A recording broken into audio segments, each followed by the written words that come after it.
to reflect on yourself and a Chinese Phoenix story. And we'll do all 5 forms in order. そして今日のワンポイントレッスンはゆっくり小さく動くこと。小さくっていうのはちょっと違うかもしれない。緩やかに動くことなのかな。I'm going to talk about the value of moving slow and small. こちらを見ていただきたいんですけれども、一水空のね、良さは何かなっていうことを、どういうふうにしたら、一水空を知らない人にその良さを伝えるかなっていうことを、講師の皆さんでよく考えているんですけれども、So the instructors, we've been thinking about what are the great points about YiShuiKong, and I think one of the thing is you get to train something that is invisible, like mental and whatnot. 見えないものを鍛えられるということがね、一水空の素晴らしいところの一つなんじゃないかなと思うんですが、このゆっくり小さく動く、小さくっていうより緩やかに一生懸命じゃなくて優しく動くということがどうして一水空で大事で、それがどう効果があるのかということについて私なりの考えをお話ししたいんですけれども。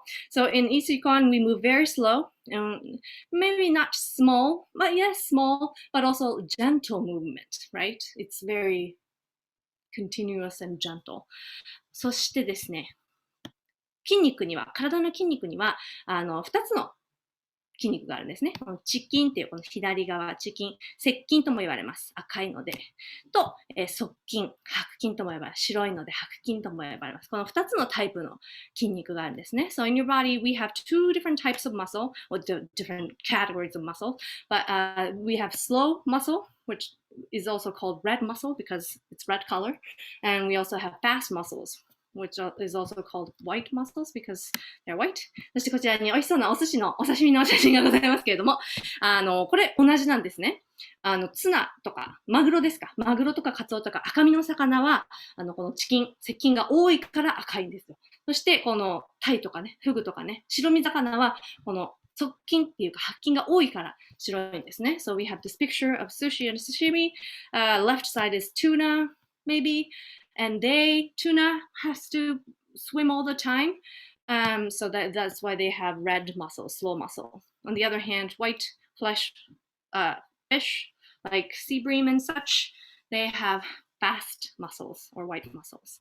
そう、マグロなんかずーっと泳いでなきゃいけないですよ。だからずーっと泳げる持久力が強い遅筋、接筋が、発達しているので赤くなるんですけども、白身魚は弱いから大きな魚に食べられちゃうんですね。だから逃げるっていうシュッっていう瞬発力が必要なので、白身魚が小さくて食べられちゃうので、なのでシュッっていう白筋、側筋が伝わるので白身魚なんだそうです。これ人間だとどんな感じかと言いますと、こんな感じですね。遅筋、赤い筋の接筋の方はこの細くて、そして長い間、このバレエダンサー見ていただきますと、ずっとね、白鳥の湖なんか、ずーっとこうやってるわけです。in ballet, the ballet dancer in White Swan, they have to be doing this the whole time. And it's not hard because it's only your arms. で、自分の腕を動かしてるだけなんで、ものすごい筋肉が必要なわけじゃないんですけども、持久力が必要ですよね。You have to have a stamina.to be able to do that in gentle fluid motion. On the other hand, というこちらのね、筋肉隆々の男性、もりもりのこの筋肉は全部白筋なんですね。この重たいものをぐっと一気に持ち上げられる、瞬発力でぐっと持ち上げられる力。この人多分これを1時間持ち続けてることはできないと思うんです。もうぐっと持ち上げてぐっと下げるっていうね、瞬発力はとてもある。So this man, very muscly man, he can, lift heavy things like in a second instantaneously, but he can probably hold that for an hour. The white muscle is not for that. It's the instantaneous, so the ballistic, quick movement. そういう筋肉なんですね。で、一水空で鍛えられるのはこの遅筋、接筋の赤い方なんです。マグロの方なんです。In YiShuiKong, we train our slow muscle, red muscles.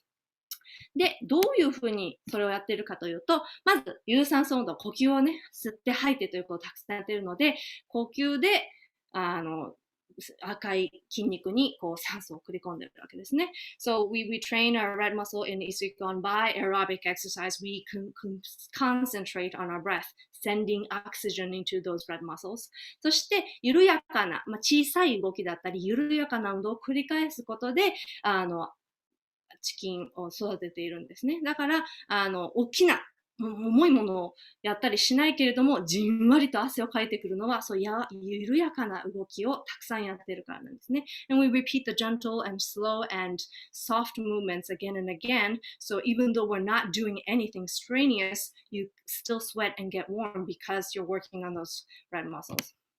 そして何がいいか。どういうチキンをね、背筋を鍛えると何がいいかと言いますと、こういうことなんです。まず疲れにくくなるし、深層筋、この体の奥の方にある骨にとか内臓に近い筋肉が鍛わる。そして脂肪を燃焼するいいですね。そしてやっぱりこれ、外側からはね、見えないんです。お兄さんみたいにモリモリにはならないんです。チキンはね、ならないんです。So the good thing about strengthening your red muscles is that it builds stamina, so you get fatigued less, and it strengthens your inner muscles that support your organs and bones, so you get stronger, and it burns fat, not sugar, and then it doesn't bulk you up like those, white muscles.はい、そんな感じです。こういうね、YiShuiKongで何が鍛わるのかな、何がいいのかなってちょっと思ったときに、こんな感じで、サイエンスな説明をしてみたらどうかなと思ってご紹介してみました。So I wanted to introduce the idea behind why YiShuiKong is good in a scientific terms. はい、それでは早速ですが、今日の5つの動き、一緒にやってまいりましょう。So let's move on to our 5 forms. はい、それでは動いてまいりましょう。